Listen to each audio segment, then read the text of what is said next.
नमस्कार खिलार शेतकरी शान परिवारमध्ये आपल्या सर्वांचं स्वागत आहे। जर चॅनल सबस्क्राइब केलं नसेल तर आजच करा आणि आत्ताच करा, कारण का खिलार दुनियेमधल्या वास्तव गोष्टी आपल्याला बघायच्या आहेत आणि आपल्यापर्यंत प्रथम पोहोचल्या पाहिजेत। तर खिलार शेतकरी शान परिवारमध्ये जे काही सदस्य आहेत तर ते सदस्य गाठीबिटी घ्यायला येत आहेत आणि खिलार शेतकरी शान परिवारमधून जी कामगिरी होते, ज्यांना आवडते किंवा ज्यांना समजते तर ते सरळ पद्धतीच्या गाठीबिटी घेत जात आहेत। तर त्या पद्धतीतलंच एक उदाहरण आहे पुणे जिल्ह्यातून आज भारतमामा मळगे यांच्या गोट्यामध्ये किंवा खिलार शेतकरी शान परिवारमध्ये काही आपले पाहुणे आलेत, मित्र, काही तुम्हाला जे वाटेल ते म्हणू शकता, पण मी असं म्हणू शकतो की जातीवंत खिलार पालक किंवा जातीवंत पारखी खिलार पालक माझा एक शब्द आहे त्या व्यक्तींना जी सरळ पद्धतीने कष्ट करतात। तर आज त्यांनी जे कष्ट केले तर जे कशासाठी कष्ट केलं, एवढे अंतर पार करून का आलेत किंवा येण्या अगोदर किती दिवसापासून त्यांनी ठरवलं होतं की मी या ठिकाणी जाणार आहे किंवा कशासाठी आलेत, एक 2 मिनिटात त्यांचं मत मांडून घेतोय आणि आज जगापुढे त्यांना मांडतोय की आज घर सोडून इथपर्यंत आलेत म्हटल्यानंतर मी तुमच्या पुढे मांडण्याची माझी तयारी ठेवलेली आहे। नमस्कार। आपला परिचय?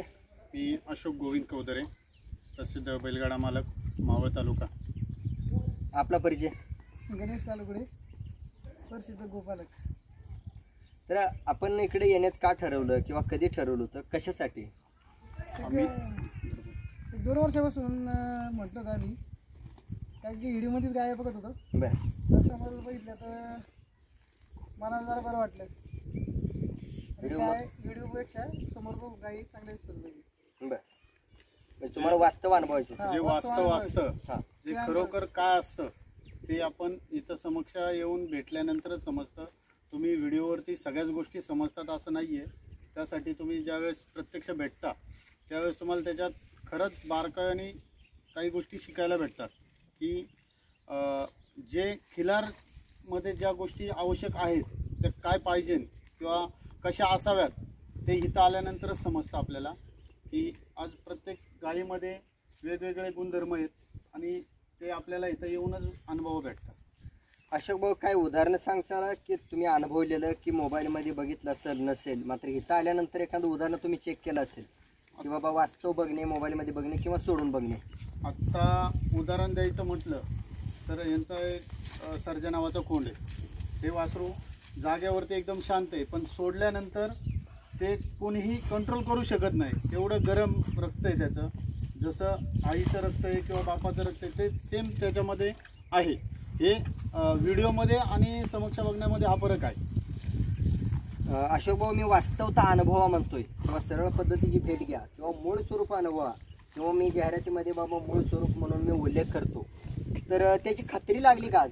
नाही, बरोबर, खात्री 100% खात्री लागली की समोर आल्यानंतरच समजणार आहेत त्या गोष्टी। तुम्ही व्हिडिओवरती सगळ्याच गोष्टी समजतात असं नाही आहे, त्यासाठी तुम्ही समोर येऊन प्रत्यक्ष भेट देऊन ते समजून घेतलं पाहिजे।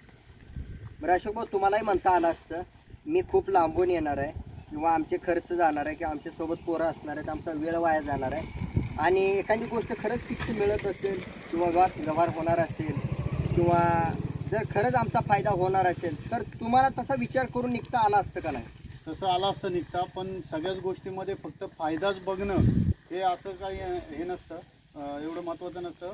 परंतु ज्या वेळेस आपण नुसतं फायदा बघून जर यायचं असेल तर ती गोष्ट नाही केलेली कधी पण चांगली। तुम्ही शिकायचं ह्या उद्देशाने ज्या वेळेस येता त्यावेळेस ऑटोमॅटिक तुमचा फायदाच होत असतो, तुम्हाला कोणत्या गोष्टीचा फायदा होणार नाही असं काही नाही। त्याच्यातून बऱ्याचशा गोष्टी शिकायला भेटतात आणि शिकल्यानंतर अनुभव पण भेटतो आहे, त्याच अनुभवाचा आपल्याला पुढे फायदा, भविष्यात फायदाच होणार आहे, त्यांनी काय आपला लॉस होत नसतं। आणि सगळ्या गोष्टी जे काय आहे ते पैशामध्ये त्याची तुलना होत नाही किंवा खर्च एवढा होतो आहे म्हणून आपण तिकडे जायचं टाळणं हे योग्य नाही। त्यामुळं सरळ भेट देणं कधी पण महत्त्वाची ठरते।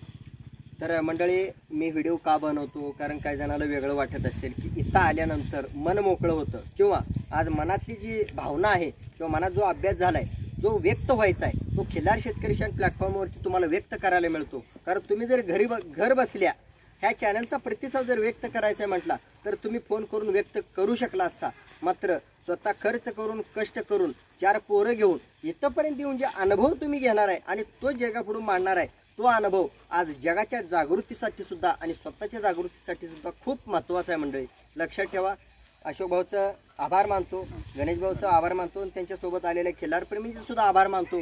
इथंपर्यंत आलेत. खूप दिवसापासून, खूप वर्षापासून मी वाट बघत होतो की मी यांना सरळ पद्धतीची भेट दिली होती आणि हे कधी एकदा सरळ पद्धतीची भेट देणार आहेत. एकदा सरळ पद्धतीची भेट पूर्ण झाली दोघांची, त्यानंतर जी देवाणघेवाण असू द्या, अभ्यासाचा भाग असू द्या, नॉलेजचा भाग असू द्या, कोणताही भाग असू द्या, तर तो सोयीस्कर होण्याची दाट शक्यता असते. लक्षात ठेवा. कारण आज तुम्ही मोबाईलवरून जर आशा ठेवली एखादी गोष्ट कंप्लीट होण्यासाठी,